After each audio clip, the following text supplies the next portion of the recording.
What's going on, everybody?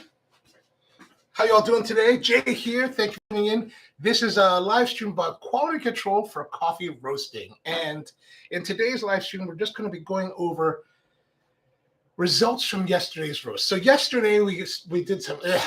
Yesterday I did some roasting, and Honduras, really nice coffee, a lot of cacao notes, a lot of really nice, rich tones.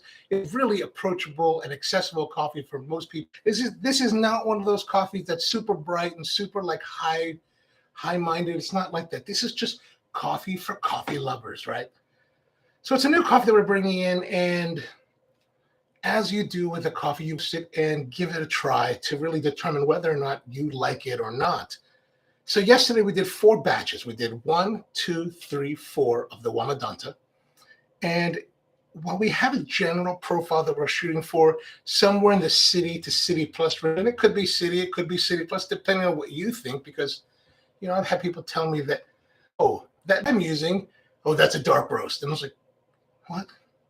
Anyway, the important key here is that as you roast your coffee, the key important thing here is as you roast your coffees, you want to taste them the day after. And why the day after? The day after is important because CO2 is a byproduct of roasting. So after a day or so, the beans will start to give off CO2 gas, and that will occlude your ability to taste the full range of the coffee. And that lasts for more or less a week. So it starts probably about 24 hours. It really becomes heavy after about 24 hours. So you want to get in there, usually the next morning after roasting, and do your cupping. Make sure that everything is within the specifications that you want. Everything is good and everything is happy, and then nothing to worry about. Or in the case that there is an issue, you can go back, look at your roast profiles, your roast logs, and see what changed, what was different, and what you want to adjust for the future. So yesterday we had the coffee. We roasted 4 batches. And like I said, we're doing a city plus roast. And that takes us, we start normally around 215 degrees Celsius. The curve drops to about 94, 95 or so, and then starts to come up after about 90 seconds. And then we have a nice long, actually it should go this way, right? We start 94, then come up, and we usually ride about 10 to 11 minutes with a nice gentle curve and finish somewhere around 204 to 212 degrees. And all of that kind of depends on the different conditions that are happening during the day. So environmental conditions as well as bean conditions will impact the exact way that the coffee will roast. So a lot of what we're doing is we're using stylistic choices. We are using a style of medium roasting. That's what we want, right? We want to bring out that sugar development and bring out the nice flavors in the coffee. We don't want it to be too bright. We want it to have good development, good sweetness, good body, really deliver a nice rounded cup.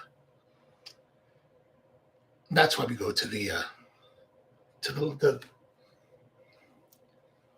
and that's why we go to the city roasts.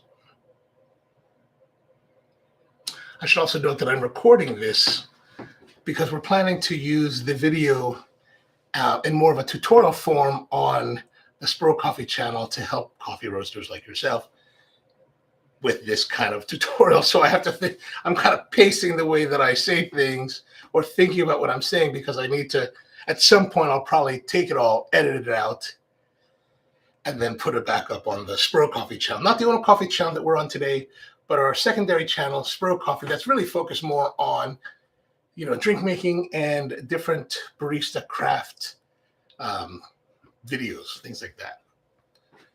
So if you have any questions also where we're going, please let me know. Drop them in the comments. Yes. Drop in the comments here. Or is it there?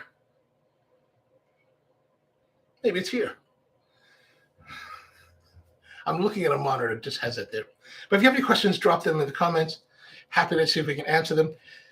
So we've got our 4 samples, and you can see that we have a 5th sample here. This 5th sample is actually our espresso blend. And the difference between this is for the espresso, this is a Honduras Wamadanta wash processed coffee. And this one is a blend of coffees, 70% of a Guatemala Candelaria, and then 30% of a Honduran Comayagua natural. So the Candelaria from Guatemala is is washed, and it has those typical chocolatey notes and nuttiness to it. And then we blend in for this blend, we're blending in 30% of natural processed coffee to give us nice dark cherry tones, right? And so it's a nice blend of flavors together that comes and gives a better whole. Now, this is a batch that I roasted yesterday after all these were done. This is actually, maybe I'll use it for competition over the weekend. I roasted it so that, because the competition my performance time in the competition this weekend is actually on Sunday. So I've got a good 5-6 days of rest. I also have a batch that we roasted on January 6th. That's what I've been prototyping everything on. I may probably go with that because you know what?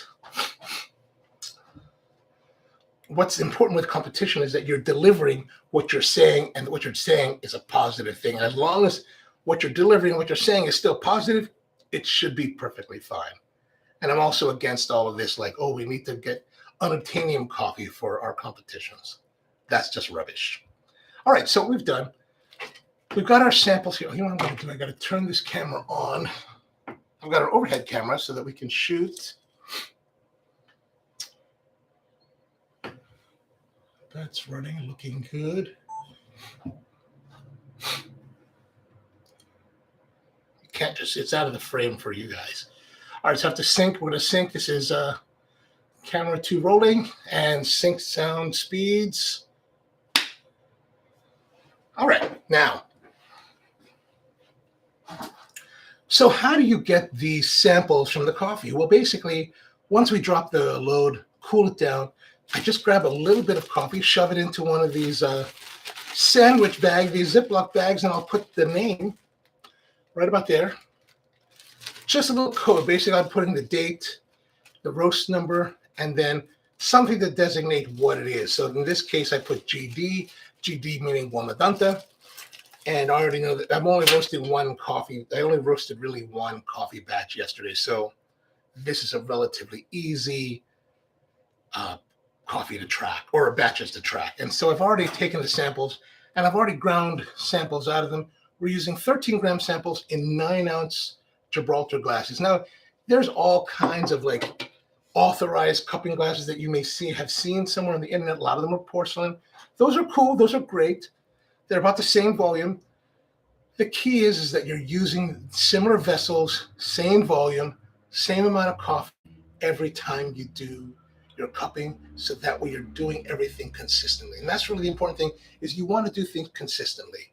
And so I've gotten all that. I've also did the grinding. And what I make sure you do is before you grind, you want to make sure that you purge the grinder by taking a little bit of a sample of your coffee.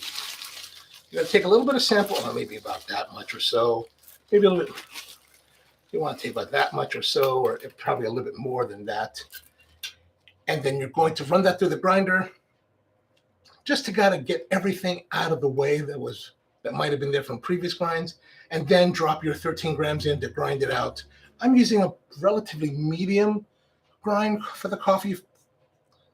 I'm using a relatively medium grind for the sample, and I've been keeping them covered because we want to try to preserve the aromatic factors, the fragrances and the aromas of the volatiles that are in the cup. Now, what you would normally do in a normal situation, you would actually grind it right before you start. So in this case, because I'm talking a lot on this live stream, we're doing it a little bit differently. So yeah, that's all right. It's all right. You'll see this in professional situations. I've also got these little trays, and these little trays just allow us to pour out the coffee. And I will take the bag, because normally you'll have to label them. So I'm just going to put the bags underneath them so that we can know which coffees are. But these trays are really nice because they allow you to see the samples. And so here you can see the samples of the coffee, of the whole bean. And you can kind of get a feel for how is the roast profile. Does it look nice? Is this what we're looking for? Is it not what we're looking for? That's really kind of what this is all about. At this point, I mean, the presumption here is that you have already selected the coffee for purchase. You've already bought however much coffee you're going to buy. So therefore, you don't need to do it critically. What I mean by that is that we're only using one sample of each coffee because we already know the quality. We would use 3 to 5 or even more samples per coffee when we don't know the quality and we're trying to ascertain what the qualities and attributes of the coffee are, especially in a situation where we're going to buy the coffee from either a supplier or from the farmer itself. In this case, we've already purchased the coffee. We're not too worried about the quality. We already know the quality. It's a known quantity. Now we just want to see, are we roasting correctly to what we would like to have? And as you can see, 1, 2, 3, 4, these coffees are all relatively within the same shade. So that's a great sign. Now we can also go back and double check our roast log, right? So for every batch of coffee that we're roasting, we are making a roast log just to give us some basic information about the roast. What time did we start? What temperature did we start? How long did we run? What time did we finish? Those are really the basic things that we're writing down. If we really need to get into the nitty-gritty about the coffee and the roast profile, we have that on our computer system, and we can actually pull down those JPEG files and see the exact curve and see everything that happened as they happened in real time. Ooh, I thought it would be kind of cool up in here. All right, so what we're going to do is just follow basic cupping kind of style. Now, you can use a cupping sheet and record the cupping scores for each one if you want to do that. That's really up to you and your own practices. Here at Spro, basically, for this kind of cupping, we're taking to make sure that the coffee is good. It's where we want it to be. Chances are by the time we get to it, the coffee may have already gone out to the customer. So we want to know, do we have a problem? Hopefully we don't, but maybe we will. Who knows? Everything looks good, though. Everything visually looks okay. Oops. To be careful about this stand. All right, so now what we're going to do is we're going to take our water and let's get our timer out. What's up, Mom? How are you? Good to see you. Thanks for tuning in. We are doing quality control cupping of coffees that we roasted yesterday, determining whether or not the coffees are within this parameter that we wanted them to be, as well as trying to figure out which of the roast profiles or which of the 4 roast profile variations we did yesterday is the one that we kind of want to focus on as we move forward with this coffee. All right, I'm just going to get a timer out. Pull the stopwatch. We're going to, even though, I normally like to go from left to right, but I guess we can go left to right this way. So just in case you haven't seen the other coffee cupping videos, when we pour the water, we want to pour it in one long stream. And oh, you know what I forgot to do? I forgot to smell the fragrance, the dry fragrance of the coffee. Okay, good. Sometimes you're talking too much and you just kind of forget what you should be doing. This one's a little bit more of a funkiness on the nose because it's got a blend and the roast is a little bit darker. All right, there we are. We need our rinse cup here. So again, if you guys have any questions about coffee or cupping or any of this, feel free to drop them in the comments. Happy to answer them. What we're going to do is we're going to wait 4 minutes for the coffee to steep and to brew.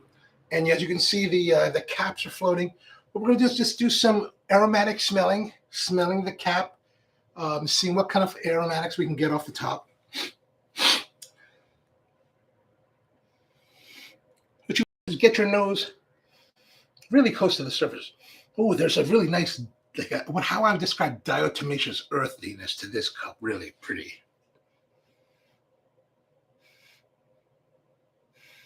Oh, that's nice and clean. Oh, pretty, pretty. These three very pretty. What I'm getting is more of an earthy, kind of very pleasant, earthy sweetness on the nose. Really kind of nice. That's kind of what we expect from this style of coffee. Yeah, this one's a little bit different. You get a little bit slight, more depth. Perhaps you could consider a bit of roastiness. Plus, we're also getting a little bit of a sweet fruitiness, kind of berryish. Like a little hint of like cherry. All right, we're 2 minutes. We're halfway through. You're just really just kind of waiting. A lot of times, especially if you're working in a working environment, you may be having other people sit in your cuppings, other people from the roasting side, other roasters, assistant roasters, some of the packers that are interested. Maybe people from other departments of your company will come over and then join you. So a lot of times you're just sitting around milling about, maybe chatting a little bit, waiting.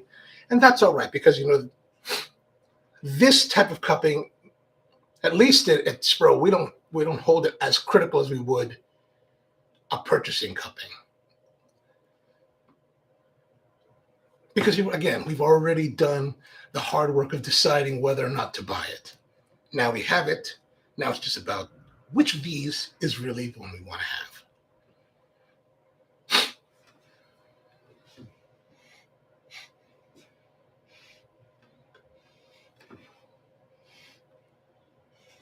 Ooh, these are all very pleasant. Wow.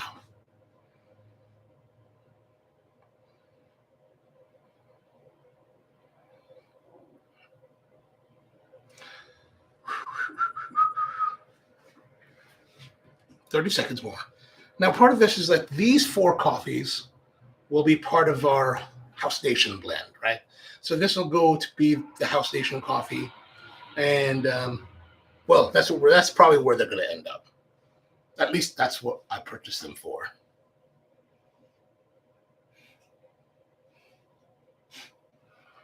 But the House Nation, the idea behind House Nation is that it's, it really just started out because we needed a name for the house coffee, right? People always say, "What's your house coffee?" And so what we used for our house coffee was always accessible coffee, something that was kind of chocolatey, kind of nutty, not necessarily fruity, but just at least chocolatey and nutty, something that people would be very accessible, but also very high quality, something that they're kind of used to, but at a whole nother level. Eventually, we decided to go with the name House Nation because I was a big House fan when I was younger, and wanted to pay tribute to people like Frankie Knuckles and the Rude Boys of House and all that, the whole like Chicago house scene. And so I thought we'd give it the name House Nation. So if you actually look at the label is a copy of the label from the 12-inch called House Nation. And yeah, actually we got a little bit about that on our website if you want to check that out. All right, so we've already passed our 4 minutes. Too much babbling. Now we're just gonna do the breaking. So if you're not familiar with the breaking, what you want to do is you want to get your nose close to it, use the spoon, push it away from your nose while breaking the cap, opening up a space, allowing whatever is sitting underneath the cap to escape, and then you breathe deeply through your nose, inhale deeply through your nose to capture all of those essences. All right, so like this. That one's a little bit on the rougher side.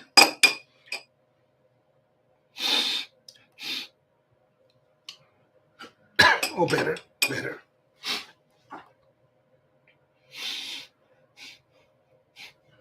More earthy.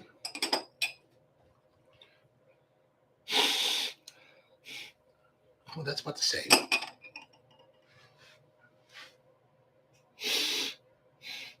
Ooh. That natural really comes through. It gives that nice cherry fruitiness right under the nose. Like, that's nice. That's nice. All right. Now we have to clean. If you're just joining us here on the live stream, we are doing quality control cupping of yesterday's roasts and seeing if we like the roast profile on either of the 4 coffees in the 1, 2, 3, 4 position. And the fifth one is actually our espresso blend. I did a batch of that in preparation for the regional qualifying barista championship that's being held in Baltimore here over the weekend. It may or may not be the coffee I use in the competition itself. I do have another batch of coffee that I roasted on January 6th that I've been using and may continue to use.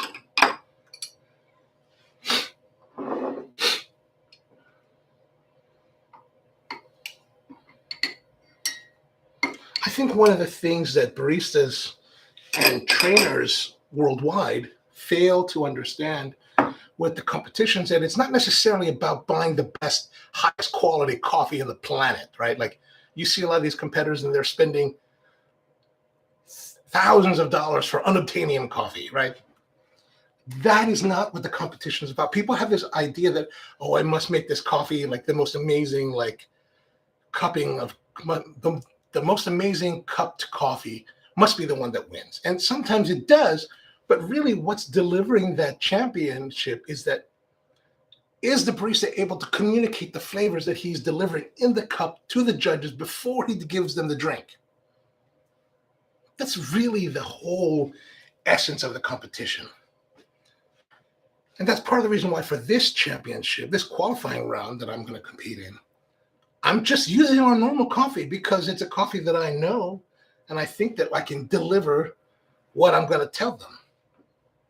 Because half the time when we're doing these competitions, the baristas don't really deliver what they say. And that's a problem. And then invariably, I'm the one that hears about it because I tend to be the rep that oversees the championship. And people are, understandably a little bit upset because they've spent who knows how much money for training, trainers, facilities, and all this other stuff. And they didn't win the championship. So they're kind of like, well, we just spent all this money. How can this coffee get these average scores? This is amazing coffee. Maybe a barista didn't actually deliver amazing coffee, no matter how amazing the coffee may be. Like, for example, I can give you the Ferrari F1, but you're still not Michael Schumacher, right? Does that make sense? I hope that makes sense to you guys. All right, we're at 10 minutes, so we should be good, right? 10 minutes. We're going to see about tasting the coffees.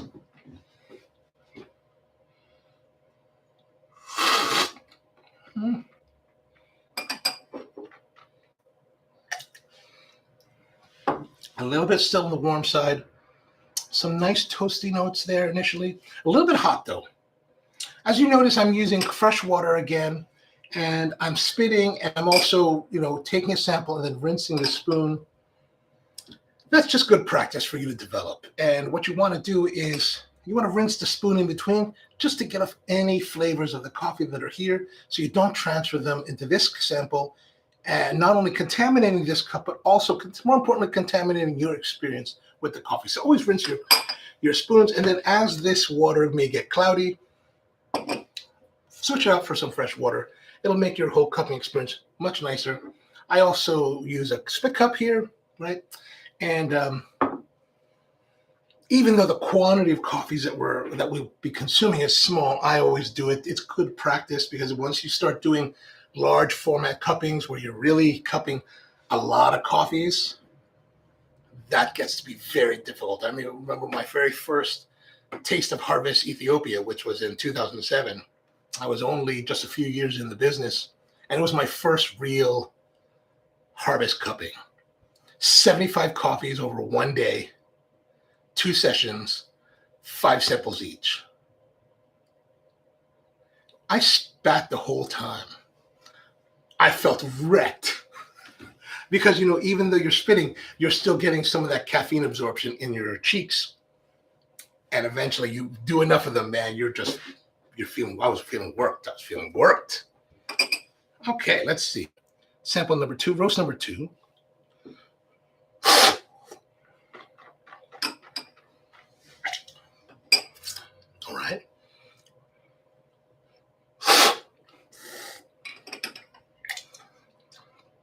Now, in case you may be wondering, I'm doing this slurping thing. The idea behind the slurping thing is to kind of create a spray, right?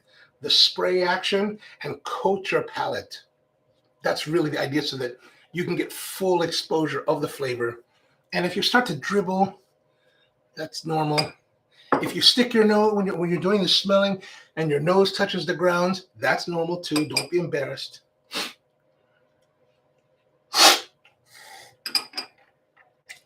Oh, that's got a nice creamy character to it. Now let's taste our espresso.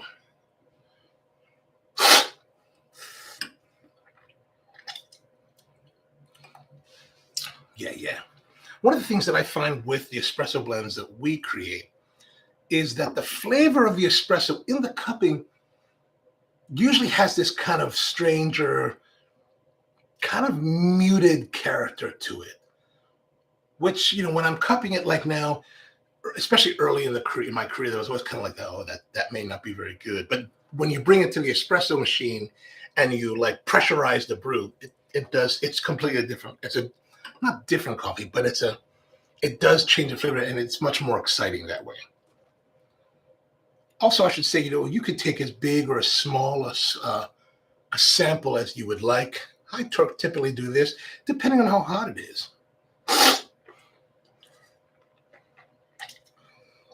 That first one's nice and clean.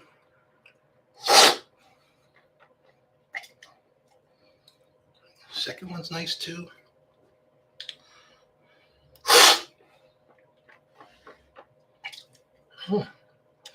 They're very consistent.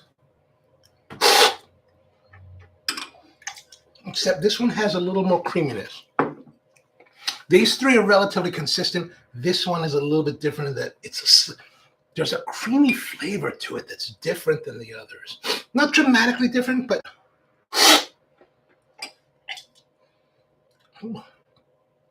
kind of like a milk chocolatey versus a cacao. Yeah, clean cacao, a little bit of brightness.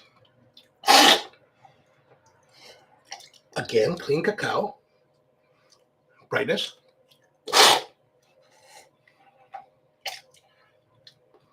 Yeah, clean cacao, brightness.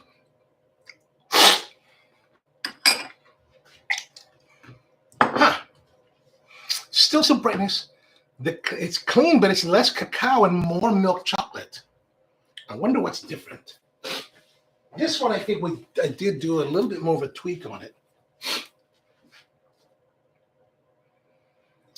Started at 222. Oh, yeah, okay, here's the difference. So we did a little more of a soaking, right? So the three here, we turned them on, full power, dropped the coffee, continued full power through the turn. This one brought it to 222 degrees. These are 215, 222. Drop the coffee in. Coffee dives, but after we dropped the coffee, killed the flame, turned back the flame. On our roaster, it takes 45 seconds for the flame to reignite. So drop the coffee in, shut off the flame, temperature dives. Now this is, we'd have to look at the actual curve to see how far it dove compared to the others. Temperature curve dies, 45 seconds goes by, fire comes back on, and then it pushes it through, and that increased our roast time by about a minute, more or less, right? 11:24, 10:30, 11:24, 10:18, 10:34, and this was the first roast of the day at 12:19. Now, why would this and these be really close in flavor profile, despite the fact that we had longer roast times here? Part of that is because of the stylistic choices that we're making. Instead of looking at hard numbers as to determine when we're going to do whatever it is that we're going to do, we're looking at it from a stylistic point, right? So during the roasting process, we have our drop, we have our turn, we have our drying phase, we have our browning phase, and then we have the first crack. And really, it's at the first crack is when we really start to get more detailed about what we're doing. So for coffee like this, we want to bring it kind of to the edge of second crack. In order to do that, we are waiting for the first crack to end. I just kind of, and whether you look at it from the point of the first crack beginning, first crack rolling, or the first crack ending, it's kind of up to you. The important things that you understand when and where, and you do that consistently, right? So if you can't have it, you make your life much more difficult if you roast one day and you're like, okay, beginning of first crack was when we're going to start our time. The next day, the end of first crack. Now you've got like maybe a minute difference, and so now you've got all this thing to calculate. What we're looking for is at the end of first crack, we start to consider timing. For lighter roast coffees, we may end anywhere between the end of first crack to 20 seconds out for really light roasts. For these coffees, we're going a little bit longer. We're going maybe to 40 seconds out from the end of first crack. And that really brings us right up against the plateau, or right against the ceiling, the floor, the rafters of the floor, to second crack. And sometimes it'll kind of spill over a little bit into second crack. So some of the coffee, as it comes out of the drum, especially the stuff that's still in the drum at the end of the drop, will have some cracking going on. So bring it right to the edge, which I think gives us really nice development, really nice Maillard reaction, nice meaning caramelization, and some really nice sweetness, as well as some good body. So that's just kind of the theory. So these coffees are all done to that. Why are we doing that? Because, we want to make this coffee an accessible coffee for the house nation. We want people to enjoy it and to be like, okay, this is really great coffee, but it's also not too foreign, not too out there for what we're looking for. And of course, we do have other coffees that are pretty far out there, but those are for another day. All right, so let's see how our espresso here is doing.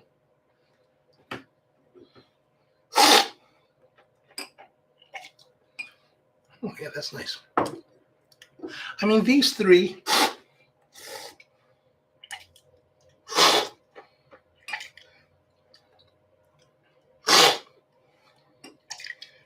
very pretty. Very, very pretty. Nice light cacao notes, good depth, lightly, like a little bit of brightness on it, clean, crisp, a little bit of tannic and dry on the finish now. Just really pretty, really pretty.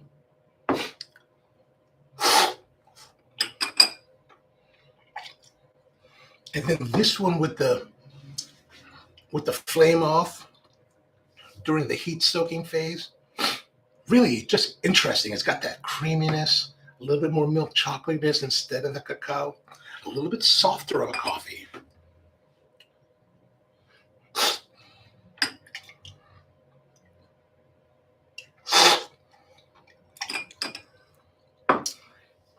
We might move to that.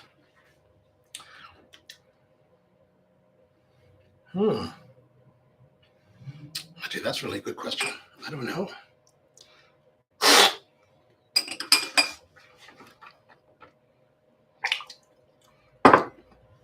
These are really wonderful too. Anyway, so really what I'm leading up to here, and I think we'll probably end up staying with our original formulation here. This might be a little bit too soft for my thing, even though I do like the creamy aspect of it. It is still soft, and I don't know if it'll be as nice with milk and cream, or cream and sugar. And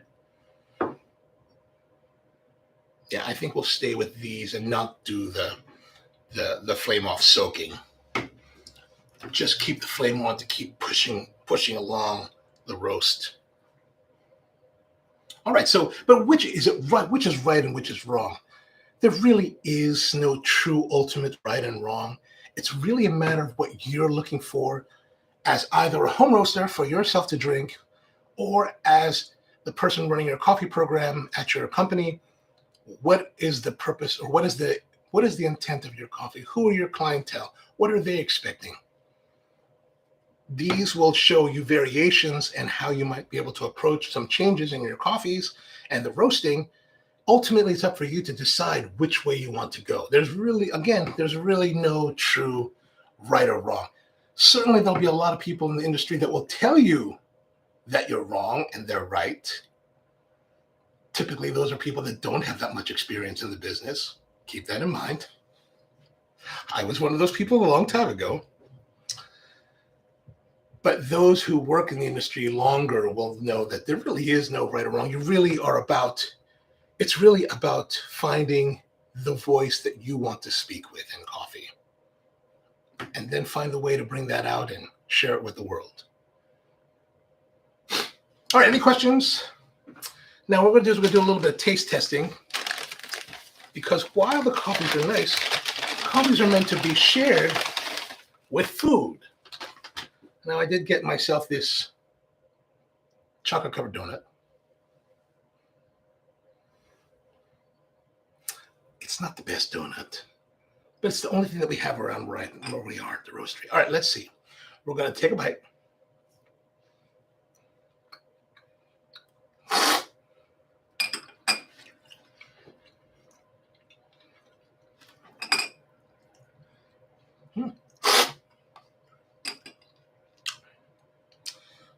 Not bad.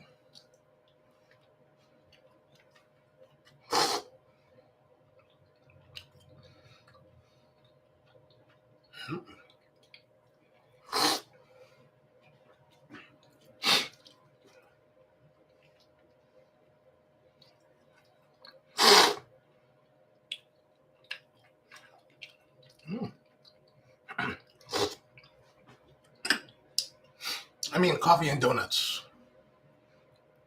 How bad could it be?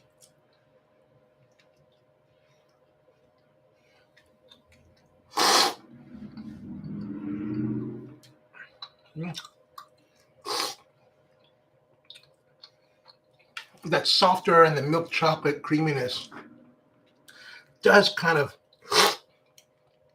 go a little bit nicer. Now let's try with the espresso.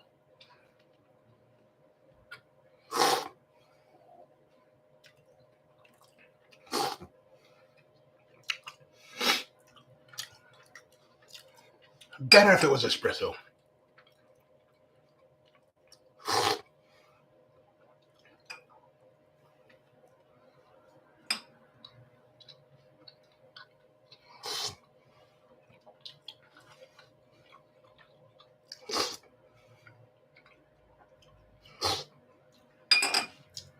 All right. So what's the takeaway there? I don't know. Donuts are good with any kind of coffee, really. Oh, I don't know. Well, I hope this live stream has helped you understand a little bit better about how to use or how to do quality control over coffee roasting. Always pull. So remember, whether you're doing commercial roasting or if you're doing home roasting, do yourself a favor, especially the home roasters. Take little samples of your coffee from every batch and then taste them critically. Now, you can do this in the cupping style, which gives you more of a neutral style of brewing the coffee for tasting it. But if you normally make your coffee like in a French press or in pour over, however you're doing it, do it that way. You already know how to taste coffee in that manner. You're used to the way that coffee brew, or the way that those brewers brew the coffee. So use that to do your comparison. What you want to do is you do want to taste your coffees and see, hey, did I do it the way that I want to do it? Or what kind of changes can I make? And then you can use the data that you've taken from your roast log, as well as hopefully find a way to graph the coffee or graph out the roast curve out, so you can see visually any kind of anomalies or errors, things that may have caused any kind of imperfections in your coffee. All right, well, I hope this helps. Thank you very much for tuning in. I appreciate you spending a little time with me here on the live stream. So do come check us out some more. We've got some more sessions coming up. I've got this one on Thursday. We're scheduled for doing Pizzafy. Can we Pizzafy coffee? Look it up. It says in the description. I won't tell you more. I won't surprise you. Also on Thursday nights, if you're free, come join us for coffee and cigars at 8 p.m. Eastern. We sit around, smoke cigars, talk coffee, drink coffee, and have a nice time for a couple hours. 8 p.m. Eastern. We'll be there for 2 hours, so come join us. That's on the Ono Live channel. But just make sure you subscribe to this channel and get the notifications, and you'll get all the posts that I put up, letting people know about what we're going to be doing and when. All right, if you have any questions about the coffee or coffee roasting or coffee quality control or anything about anything, drop them in the comments down below. Happy to see you. And if you get a chance, come visit us and on our website, brocoffee.com, and check it out. All right, let's get out of here. Have a great one. Hope you have a great day. And see you next time. Did that work?